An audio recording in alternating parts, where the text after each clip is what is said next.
Bismillahirrahmanirrahim. Assalamualaikum warahmatullahi wabarakatuh. Saya Nur Hafazah dari kelas 4A dengan NPM 210501025. Di sini saya akan menjelaskan tentang sistem komplement dan sitokin. Selanjutnya, kita harus tahu apa itu komplement dan sistem komplement. Komplement merupakan protein yang bila diaktifkan akan melindungi terhadap infeksi dan berperan dalam fase inflamasi dengan berperan sebagai opsonin untuk meningkatkan fagositosis, faktor kemokratis, melisis bakteri, dan parasit. Selanjutnya, sistem komplement. Sistem komplement adalah protein dalam serum darah yang bereaksi berjenjang sebagai enzim untuk membantu sistem kekebalan seluler dan sistem kekebalan humoral dan melindungi tubuh dari infeksi. Sistem komplement berperan penting dalam memusnahkan mikroba selama respon imun innate dan adaptif. Fungsi sistem komplement ini yaitu yang pertama mencerna sel bakteri dan virus, yang kedua oponisasi yaitu memicu fagositosis antigen partikulat, yang ketiga mengikat reseptor komplement spesifik pada sel-sel imun, inflamasi, dan beberapa molekul imunoregulator. Nah, yang terakhir, pembersihan imun, yaitu membuang sisa-sisa bahan imunitas kompleks imun dan mengirimnya ke limpa dan hati untuk dihancurkan.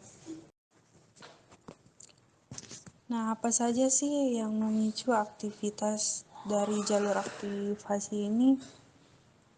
Yang jalur aktivitas ini kan dibagi menjadi 3, klasik, alternatif, dan lektin. Klasik itu sendiri dipicu oleh kompleks antigen antibodi, kematian sel, dan C-reaktif protein.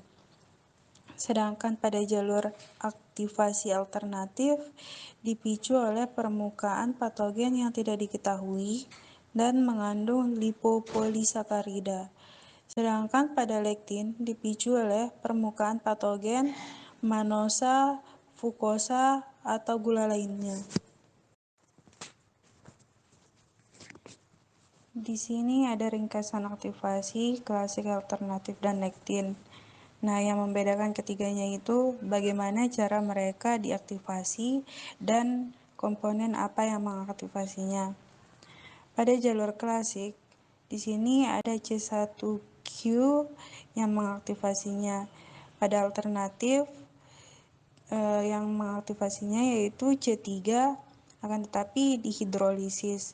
Nah, pada lektin itu ada IMBL atau manosa binding lektin.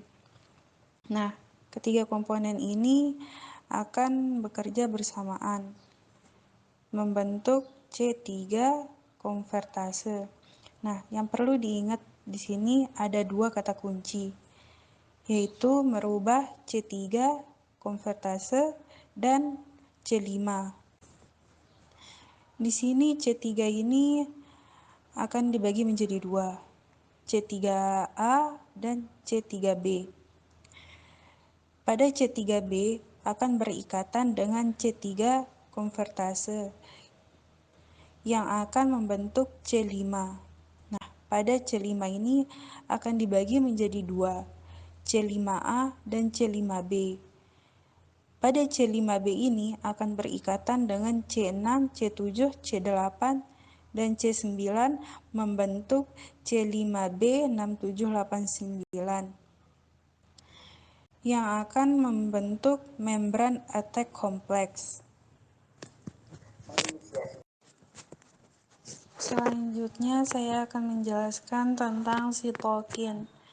Sitokin adalah peptida yang diproduksi dan dilepas banyak jenis sel sebagai respon terhadap antigen dan berperan sebagai mediator, mengatur reaksi imun, inflamasi, dan hematopoiesis.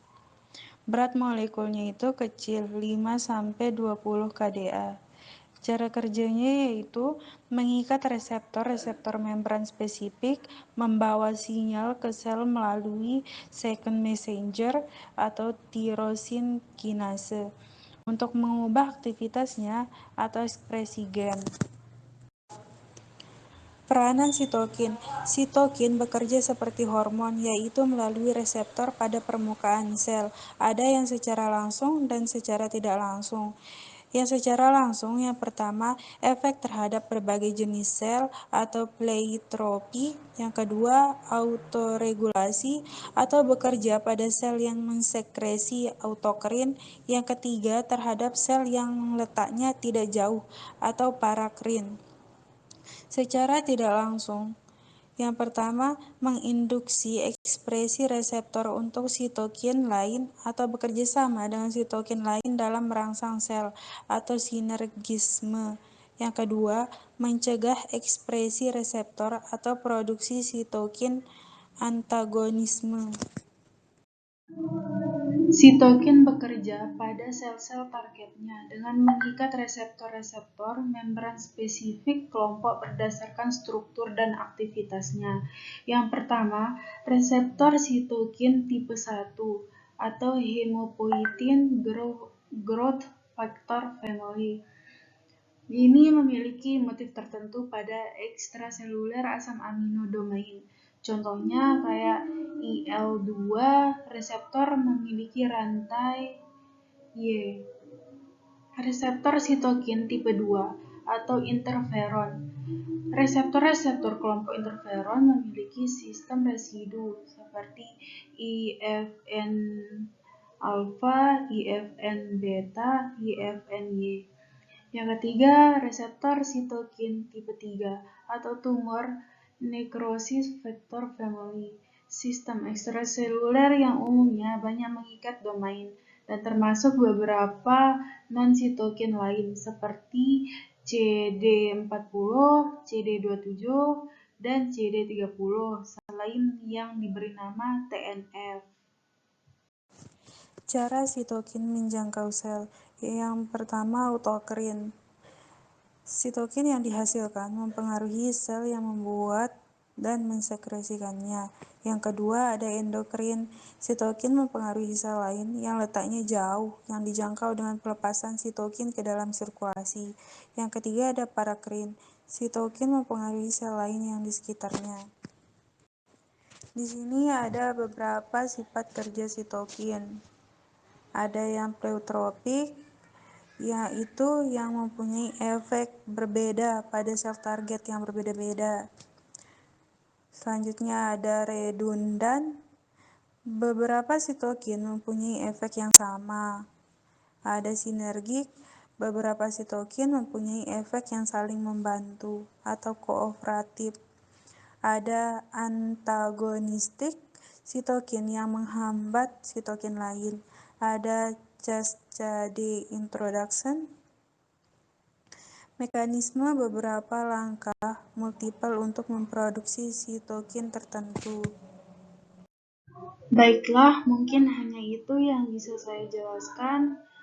Mungkin ada beberapa penjelasan yang kurang lengkap. Saya mohon maaf atas ketidaksempurnaan dari penjelasan saya. Wabillahi taufik wal hidayah. Wassalamualaikum warahmatullahi wabarakatuh.